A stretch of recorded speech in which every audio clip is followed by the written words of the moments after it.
ಧರ್ಮಸ್ಥಳ ಶೋಧ ದೂರುದಾರನಿಗೆ ಮಂಪರು ಪರೀಕ್ಷೆ 17 ಕಡೆ ಶೋಧದ ವೇಳೆ ಸಿಕ್ಕಿದ್ದು ಬರೀ ಕಲ್ಲು ಮಣ್ಣು. ದೂರುದಾರ ಹೇಳಿದಂತಹ ಕಡೆಯಲ್ಲೂ ಕೂಡ ಏನೂ ಸಿಕ್ಕಿಲ್ಲ. ಧರ್ಮಸ್ಥಳ ಶೋಧ ದೂರುದಾರನಿಗೆ ಮಂಪರು ಪರೀಕ್ಷೆ 17 ಕಡೆ ಶೋಧದ ವೇಳೆ ಸಿಕ್ಕಿದ್ದು ಬರೀ ಕಲ್ಲು ಮಣ್ಣು. ದೂರುದಾರ ಹೇಳಿದಂತಹ ಕಡೆಯಲ್ಲೂ ಕೂಡ ಏನೂ ಸಿಕ್ಕಿಲ್ಲ. ಹಿಂಗಾಗಿ ತನಿಖೆ ಆಯಾಮ ಬದಲಿಸ್ತಾ ಇದೆ ಎಸ್ಐಟಿ ತನಿಖಾ ತಂಡ.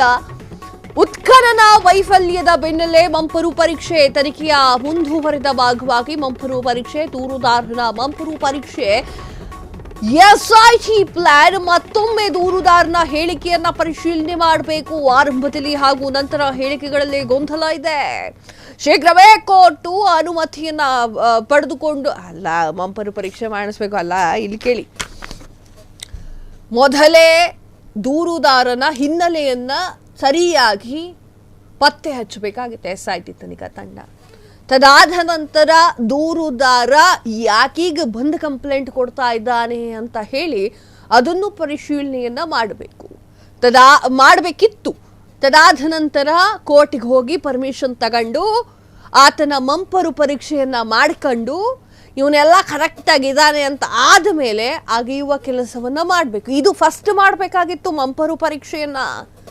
ಅದು ಬಿಟ್ಟು ಈಗ ಅಗದ ಮೇಲೆ ಏನು ಸಿಕ್ಕಿಲ್ಲ ಅಂತ ಗೊತ್ತಾದ ಮೇಲೆ ಮಂಪರು ಪರೀಕ್ಷೆ ಮಾಡಿ ಏನು ಪ್ರಯೋಜನ, ಮಾಡದೇ ಇದ್ದಾಗ ಏನು ಪ್ರಯೋಜನ? ಎಸ್ಐಟಿ ತನಿಖಾ ತಂಡವನ್ನ ಸುದ್ದು ಸರ್ಕಾರ ರಚನೆ ಮಾಡಿದ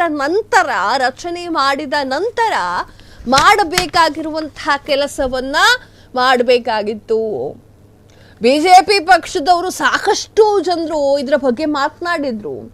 ಬಿಜೆಪಿ ಪಕ್ಷದವರು ಅಂತ ಹೇಳ್ತಾ ಇಲ್ಲ ನಾನು, ಜನಸಾಮಾನ್ಯರು ಕೂಡ ಇದರ ಬಗ್ಗೆ ಪ್ರಶ್ನೆಯನ್ನ ಎತ್ತಿದ್ರು.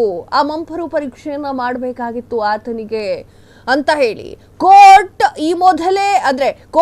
ಈ ಮೊದಲೇ ಎಸ್ಐಟಿ ತನಿಖಾ ತಂಡ ಅನುಮತಿಯನ್ನ ಕೋರಬೇಕಾಗಿತ್ತು. ಆತನ ಮೈಂಡ್ ಬಗ್ಗೆ ಅಥವಾ ಮಂಪರು ಪರೀಕ್ಷೆಯ ಬಗ್ಗೆ ಎಲ್ಲದರ ಬಗ್ಗೆಯೂ ಕೂಡ ಎಸ್ಐಟಿ ತನಿಖಾ ತಂಡ ಸ್ವಲ್ಪ ಯೋಚನೆಯನ್ನ ಇಟ್ಕೋಬೇಕಾಗಿತ್ತು.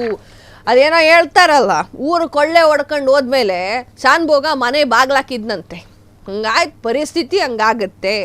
ಈಗ ನೋಡ್ತಾ ಇದ್ದೀರ ಸ್ಕ್ರೀನ್ ಮೇಲೆ, ನೀವು ನೋಡ್ತಾ ಇದ್ದೀರ ಆತ ತೋರಿಸ್ತಾ ಇದ್ದಾನೆ, ಅಲ್ಲೆಲ್ಲ JCB ಬಂದು ಅಗೆತ ಮಾಡ್ತಾ ಇದೆ.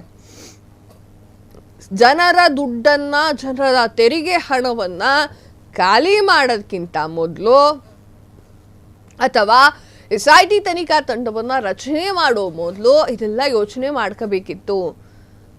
ನಿಮಗೆ ಗೊತ್ತಿದೆ, ಒಂದು ಮನೆ ಕಟ್ಟಿಸಬೇಕು ಅಂದ್ರೆ ಒಂದು ದಿನಕ್ಕೆ JCB ಎಷ್ಟು ಹೇಳ್ತಾರೆ ದುಡ್ಡನ್ನ ಅಂತ ನಿಮಗೆ ಗೊತ್ತಿದೆ, ಜನಸಾಮಾನ್ಯರಿಗೆ ಗೊತ್ತಿದೆ. JCB ಕೆಲಸ ಇತ್ತಪ್ಪ ಅಂತಂದ್ರೆ ಒಂದು ದಿನಕ್ಕೆ JCB ಅವರು ಎಷ್ಟು ಅಮೌಂಟ್ ತಗೊಂತಾರೆ ಅಂತ ಹೇಳಿ ನಿಮಗೆ ಗೊತ್ತಿದೆ ಅಲ್ವಾ? ಹಣವೂ ವೇಸ್ಟು, ಎಲ್ಲವೂ ವೇಸ್ಟ್ ಆಗಿದೆ.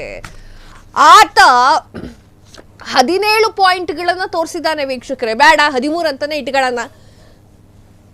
ಸೊ 13 ಪಾಯಿಂಟ್ಗಳನ್ನ ತೋರಿಸಿದ್ದಾನೆ, 17 ಪಾಯಿಂಟ್ ಅನ್ನು ತೋರಿಸಿದ್ದಾನೆ. ಅದರಲ್ಲಿ ಒಂದು ಕಡೆಯಲ್ಲಿ ಮಾತ್ರ ಉತ್ಖನನ ಮಾಡಿದಾಗ ಸಿಕ್ಕಿರುವಂಥದ್ದು ಏನು ಗೊತ್ತಾ?